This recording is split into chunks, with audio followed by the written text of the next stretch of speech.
동서문화로입니다. 지난번 우리들은 독일의 통일에 대해서 몇 차례 살펴보았는데 주로 서독의 입장에서 서독을 중심으로 보았습니다. 오늘은 동독 지역을 잠깐 살펴보도록 하겠습니다. 통일이 될 때 우리들은 동서독 간의 격차가 해소되는데 얼마나 시간이 걸릴까 하는 문제에 관심을 가졌습니다만 통일이 된 15년 후에 나는 다행히 동독 지역에서 한 반년 동안 머무를 기회가 있었습니다.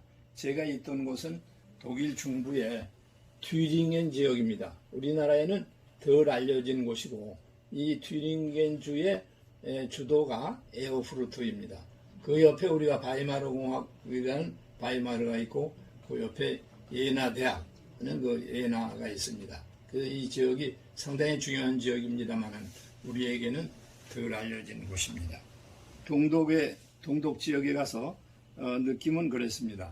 우리가 이사 갈 때와 그리고 이사 올 때의 그 마을의 모습처럼 대단히 어수선하고 어딘가 정리가 덜 된 그런 느낌이었습니다.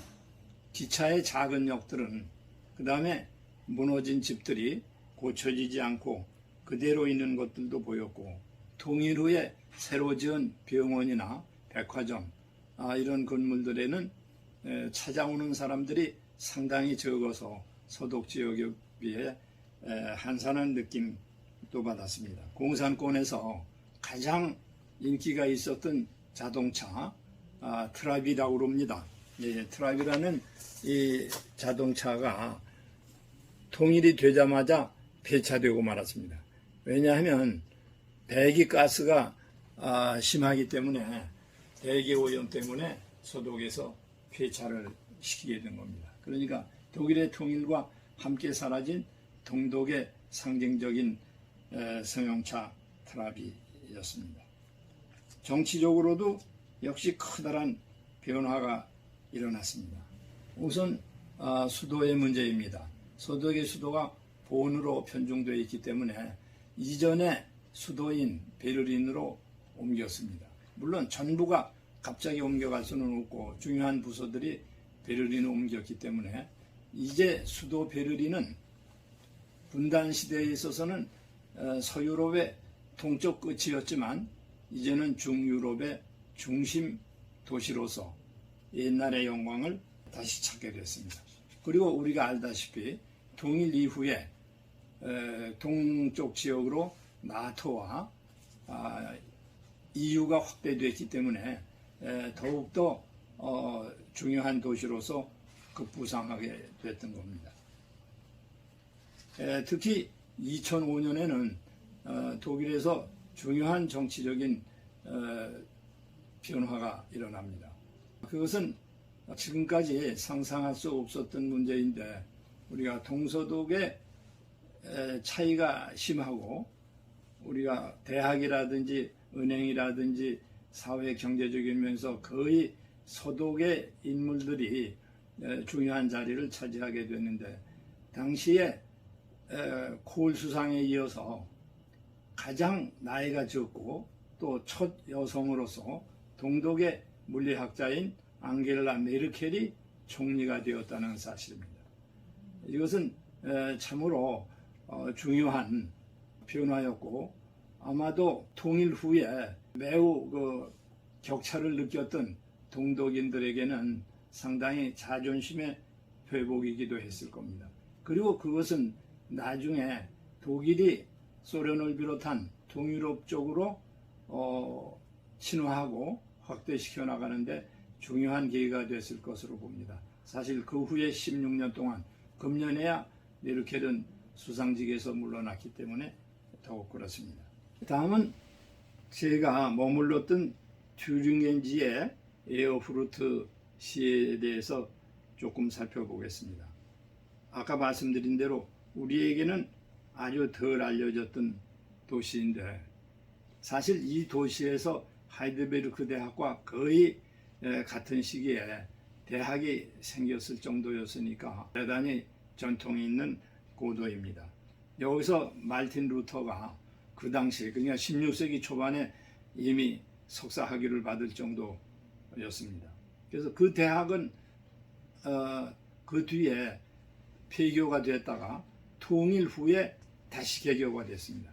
이것은 통일 후에 일어난 에어프루트의 중요한 사건이 됩니다. 그리고 이 도시는 그 도시의 명칭 자체를 뭐라고 홍보하는가 하면 루터의 도시 에어프루트, 그럽니다. 루터의 도시 에어프루트. 그래서 종교개혁을 1517년에 일으켰던 말틴 루터에 관계된 유적지, 그냥 공부한 곳, 기숙사, 그다음에 수도원 또는 교회, 이런 유적지들이 13곳이나 있습니다. 그러니까 대단한 루터의 학문적인 생활 또 신앙의 고향 같은 겁니다. 특히 이 도시에는 유명한 교회가 있습니다. 지금 그 우리가 성당이라고 해야 되겠지만 그다시 성당에 루터가 들어가서 수도를 했던 곳입니다. 루터가 산기슭을 가다가 벼락을 맞으면서 수도원에 가겠다고 외쳤는데 그 뒤에 수도원에 들어가서 여러 해 동안 아주 고된 수도를 합니다. 그래서 이 주에는 루터에 관계된 그런 유적들이 대단히 많습니다. 여기서 보시는 이 성당이 바로 그 아우구스티누스 성당인데 말틴 루터 에어프루트의 성당입니다. 네. 그리고 또 하나 제가 가지고 있는 것 중에는 여기에 이런 카렌다가 있습니다. 이것이 2005년의 카렌다인데 말틴 루터가 들어가서 수도를 하고 있던 성당이죠. 그냥 지금은 우리가 교회라고 할 수가 있는데 그래서 이것을 12달 한 달별로 해서 그 안에 구조라든지 루터가 머물면서 했던다든지 도서관이라든지 그런 것들을 하고 또 그 이면에는 설명을 해놓은 아주 의미 있는 그런 카레다입니다. 그러니까 누가 뭐라고 그래도 루터의 도시는 비텐부르크도 많이 얘기하지만은 특히 이 에어프루트가 대단히 의미가 있는 도시입니다. 그러니까 온통 가는 데마다 그 루터의 유적들이 설명이 되고 있습니다. 그리고 거기서 멀지 않은 곳이지만은 루터가 파문을 당한 뒤에 제후에게 끌려서 숲속의 성에 가서 갇혀 있었는데 거기서 성서를 번역하는데 그 성서를 번역했다고 하는 그 성이 바르트부르크라고 여기서 보시는 바로 이 성입니다. 대단히 아주 고립된 그런 산속의 성인데 이 성에서 1년 동안 머물면서 성서를 독일어로 번역합니다. 그 당시에 성서는 라틴어로 되어 있었기 때문에 그래서 이것은 독일 역사에서 특히 언어사에 있어서 대단히 중요합니다. 그 다음에 에어프루트는 동독과 서독의 경계입니다. 이쪽이 바이언의 뮌헨이고 여기가 이제 말씀드린 에어프루트이기 때문에 여기서 그 빌리 그란트가 1970년대에 동서독 화해를 위해서 기본조약을 체결할 때 제일 먼저 이쪽에 에어프루트에 가서 동독의 그 수반을 정치 수반을 만납니다. 바로 만난 곳은 그 기찻길 옆에 한 호텔이었습니다. 그래서 그 호텔은 이미 오늘날에 있어서 문화유적으로 상당히 명성 있는 곳이 됐습니다. 여기 보시는 이 바노프 호텔이라고 바로 기차역에 있는 호텔이고 이것은 그 당시 빌리 브란트가 호텔에서 아침에 일어나서 밖에서 자기를 부르는 동독 시민의 소리에 깜짝 놀라 창문을 열고 내다보는 사진입니다. 이 사진으로 해서 이 찍은 사람은 세계적으로 유명해졌고 이 사진이 그 당시 세계에 널리 퍼지게 됐다고 그럽니다. 특히 이 도시에 아까 말씀드린 에어프루트 옆에는 예나라는 도시가 있습니다. 예나라는 도시는 광학으로 유명합니다. 광학이라고 하면 우리가 중요하게 생각하는 게 바로 유리입니다. 그러니까 망원경이라든지 또는 카메라라든지 우리가 안경이나 카메라를 할 때 짜이스 이콘, 여기서 짜이스라는 그 렌즈가 여기서 생산이 됩니다. 그래서 2차 대전 때 아주 박살이 났는데 지금은 많이 회복이 된 그런 도시고, 이 도시에서 대한민국 초대 문교부 장관 안호상 박사가 철학 박사를 1929년에 받았습니다. 우리나라 초대 문교부 장관이죠. 그래서 이 문제하고는 관계가 없지만은 그 1927년 전에 이응노라는 독립운동가고 언어학자는 1927년 베를린 대학에서 경제학으로 박사학위를 받았는데 귀국 후에 언어 운동을 하다가 일본 사람들에게 구속되어서 고생도 많이 했는데, 우리가 해방 후에는 북한으로 가서 북한의 초대 장관이 되기도 했습니다. 말씀드린 대로 에어프루트는 루터의 도시라고 할 정도로 루터와 관계가 많은데, 루터가 수도를 마치고 비텐베르크로 가서 대학에 교수로 부임을 하고 거기에서 박사 학위를 받고 또 비텐베르크 성당에서 1517년 교황에 반대하는 종교개혁을 일으킨 것은 우리가 너무나 잘 아는 유명한 사실이고, 그것이 우리가 종교개혁이라고 불리는 대역사를 만들어내게 됩니다. 그것이 비텐베르크인데, 그 비텐베르크에서 여기 보이는 이것이고 바로 들어가는 문입니다. 아마 여기에다가 95개 조문의 항의서를 붙였을 겁니다. 그리고 루터는 이로해서 교황으로부터 파문을 받았고, 그 파문장을 대중 앞에서 불살랐는데, 그것이 오늘날 그 도시에는 동상으로서 만들어져 있습니다. 다음에는 가장 중요한 도시를 우리가 찾아봐야 됩니다. 자유혁명의 도시 라이프치히. 대개 사람들은 그렇게 얘기를 합니다.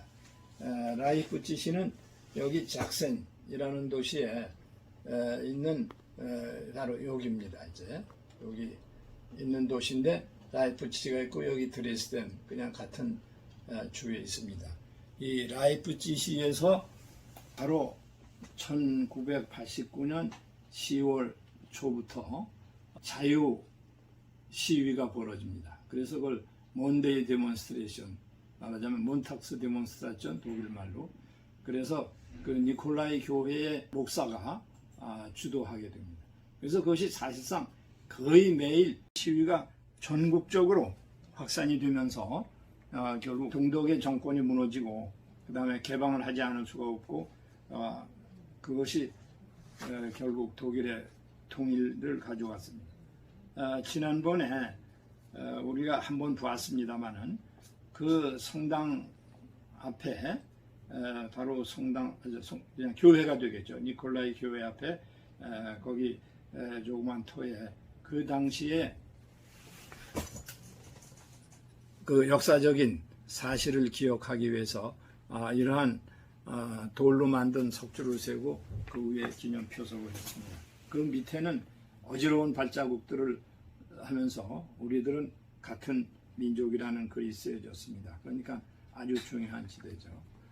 그 목사분은 통일이 된 뒤에도 사실상 월요일은 시위를 계속하면서 독일뿐만 아니라 전 세계의 자유와 평등, 평화를 위해서 기도하고 시위를 계속했다고 합니다. 그리고 이 도시는 사실상 그 대학의 이름을 라이프치히 대학이 아니고 칼막스 대학이라고 했습니다. 그 칼막스 대학을 통일 후에 다시 라이프치히 대학이라고 했죠. 그리고 이 시에는 켐니츠라는 도시가 있는데, 그 켐니츠라는 도시를 칼막스 슈타트, 칼막스 시라고 고쳤었는데, 그것도 다시 제 이름으로 다시 오게 돌아옵니다. 그러니까 이 도시 얼마나 중요한가 하는 문제를 우리가 그런 점에서도 알 수가 있습니다. 그리고 이 도시에는 여기 사진에 보시는 아우어바켈라라는 게 있는데, 그러니까 괴테의 파우스에 나오는 그 아우바어 지하의 그 모습들입니다. 그래서 괴테 파우스트를 이루는 분들은 누구나 기억할 겁니다. 그리고 이 라이프치히 교회에는 아주 거대한 기념물이 있습니다. 이것이 전승기념탑입니다. 이것은 1812년 나폴레옹이 모스크바를 쳐들어갔다가 거기서 크게 패해서 오다가 다시 라이프치히에서 연합군과 부딪혀서 패함으로써 결정적으로 나폴레옹이 무너지는 계기가 된 겁니다. 그래서 사실상 라이프치히는 우리가 역사적으로 보면 상당히 중요한 역할을 한 것이 1812년은 나폴레옹의 침입으로부터 독일을 막았다고 한다면 우리가 1989년에는 러시아로부터 독일을 해방시켰다. 그렇게 볼 수도 있는 상당히 중요한 지역이 되겠습니다. 다음은 바이마르 공화국의 바이마르를 살펴보겠습니다. 바이마르라는 도시는 말씀드린 대로 여기서 바로 에어프루트에서 가까운 데에 있습니다. 우리가 1차 대전이 끝나고 1919년 우리가 프리드리히 에버트 대통령이 취임하고 이 바이마르 공화국 그러니까 짧게 계속됐는데 히틀러가 집권하던 1933년까지 계속된 독일 최초의 민주국가이고 사실상 실패한 국가이기도 합니다. 이 바이마르는 특히 문화예술의 도시로 유명한데 괴테와 실러가 평생 동안 머물면서 활동한 곳이기도 하고 바우하우스라든지 여러 가지 면에서 그래서 한때 통일 후에도 유럽의 문화도시로 선정이 되기도 했던 적이 있습니다. 이 도시에는 그러나 하나 불행한 또 역사가 있는데 그 산기슭에는 부헨발트라는 유태인 학살장 집단 수용소가 있습니다. 그래서 전쟁에서 포로라든지 유태인들을 학살한 곳인데 아마 기록에 의하면 3만 4천 명 정도가 희생되었다고 하는데 그 산 위에 있는 학살장입니다. 이것은 그 책의 대개 표지입니다. 그러니까 바이마르 공화국의 출발지로서 유명하고 예술의 고향으로도 유명하지만은 또 한편으로는 이런 불행한 역사도 있습니다. 이 바이마르에서 제가 보면서 하나 느낀 그 당시 새로운 것은 여기 사진 보면 뭐 잘 모르시겠습니다. 이 남반은 9번이라는 게 이제 보입니다. 그런데 작은 도시인데 그 23곳에 버스가 서는 정류장에 이제 그 버튼을 누르면 거기서 그 정류장 부근에 역사 문화적인 그 유물, 유적들이 영상으로 나타나고 또한 거기서 말소리도 들을 수 있기 때문에 그러니까 그 이름을 뭐라고 했느냐 하면 걸으면서 보는 바이마르, 걸으면서 보는 이 시대의 바이마르 그런 식으로 상당히 의미 있는 이름을 붙이기도 했습니다. 2차 대전에 파괴됐던 루터 교회죠. 그냥 프라우엔 키르헤라고 하는데 그 교회가 다시 2005년에 복구가 되고 또 그때 우리가 봤지만 이것은 파괴되었던 교회 잔해를 모아서 잊지 않기 위해서 쌓아놓은 그 기념물입니다. 한편 튜링겐에서 북쪽으로 가면 여기 작선 안헬트라는 데 있습니다. 그 주도가 마그데부르크. 당시 이 라이프치히에서 데모들을 하고 그 자유 시위를 할 때도 보면 마그데부르크에서 굉장히 열심히 참여를 하는 것 같고 아마 가장 그 민족적이고 보수적인 도시로 알고 있습니다. 우리가 바이마르 공화국의 초대 대통령 프리드리히 에버트가 바로 여기서 마지막 재판을 받고 불명예를 회복하기 위해서 싸우다가 세상을 떠났다고 하는 그 도시고 사실 독일의 중요한 출발 시기인 신성 로마 제국의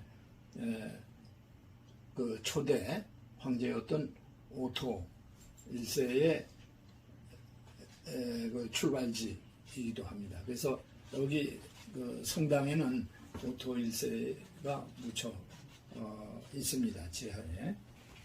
우리가 결론적으로 얘기한다면 사실 이것은 역사적인 평가가 되겠습니다만은 이 동독 지역에서 본 느낌은 정신문화와 예술의 고향으로 인상이 대단히 깊었습니다. 종교적으로 종교개혁을 일으킨 마르틴 루터의 고향이고 활동지역이고 교회가 시작된 곳입니다. 정치적으로는 독일에서 가장 역사가 긴 사회민주당이 시작된 것이 라이프치히고 그다음 아이센하우, 고타, 에어프루트 이런 지역에서 활동이 시작됐기 때문에 정치적으로 상당히 중요한 곳이기도 합니다. 또 하나 이것은 완전히 역사적인 평가라고 할 수 있습니다만 1789년 프랑스 대혁명 이후 1848년 프랑크푸르트 회의에서 결국 독일의 민주주의가 실패하고 또 1919년에 시작된 바이마르 공화국도 히틀러로 해서 실패로 돌아갔는데 1989년 200년 후에 와서야 결국 민주주의가 라이프치히에서 자유혁명을 통해서 이루어졌다 이렇게 평가하는 사람도 있습니다. 그러니까 라이프치히의 월요일 시위를 자유혁명의 물결이라고 얘기도 합니다. 물론 서도 지역에서 여러 가지 준비와 이니셔티브를 잡고 통일을 주도했지만은 우리가 동독 지역에서도 그런 점에 있어서 수동적이지만은 않았다. 역사적인 역할이 상당히 있었다 하는 점을 볼 수 있었습니다. 이제 통일이 된 지 32년 되었습니다만은 아직도 아마 동서독 간의 격차가 해소되기에는 보다 많은 시간이 필요할 것으로 생각이 됩니다. 감사합니다.